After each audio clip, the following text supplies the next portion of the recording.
এটা কিসের ছবি? এর কি কাজ হবে? এই ছবিটা হলো জাপানের পতাকা।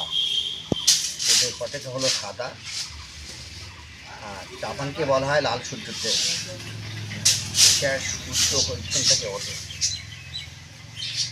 তো সেই সাদা কাপড় মানে সাদা কাঁথার উপরে লাল সূর্য, সেইটা আমি তৈরি করছি। 12-13 দিন হচ্ছে, আরও 12-13 দিন লাগবে। ছবিটা করে ওদের যে রাষ্ট্রদূত আছে কলকাতাতে, তাদের হাতে এটা তুলে দেবো, ওদের সরকারকে গিফট করাচ্ছে। তো দেখা যাক কতদূর কী করতে পারি। কথা এই হলো সত্যটা।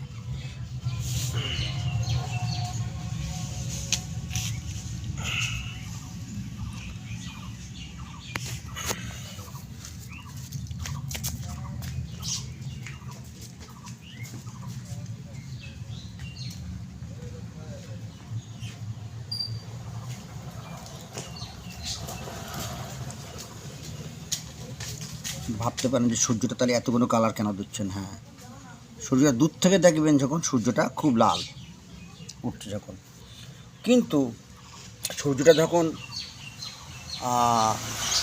অনেক নিখুঁতভাবে দেখবেন, ওর ভিতরে ঢুকবেন, অপশানের ভিতরে গিয়ে ঢুকবেন, দেখবেন সেখান থেকে অনেকগুলো কালার বেরোচ্ছে।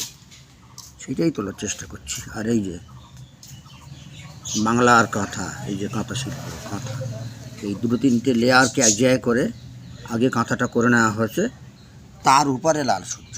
হ্যাঁ, সব মিলিয়ে এটা করতে 1 মাস লেগেছে, আর এইটা 1 মাস, প্রায় 2 মাস লাগবে। এই 2 মাস শ্রম, 2 মাসের শ্রম আর কি। সুতো আর সুতো দিয়ে শিল্পীর বোনা।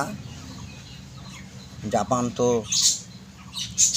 একটা দেশ যারা বোমা মেরে শেষ করে দিল, পারমাণবিক বোমা মেরে, জানেন, ইতিহাসে পড়েছেন আপনারা। সেই দেশটা গুটি গুটি পায়ে হেঁটে হেঁটে তারা আজকে কোমর শক্ত করে দাঁড়িয়েছে। তো তাদের দেশকে সম্মান করার জন্য, একটা দেশকে সম্মান করা মানে তার মূল তো তার পতাকা। দেখে যাক, ভালো থাকবে।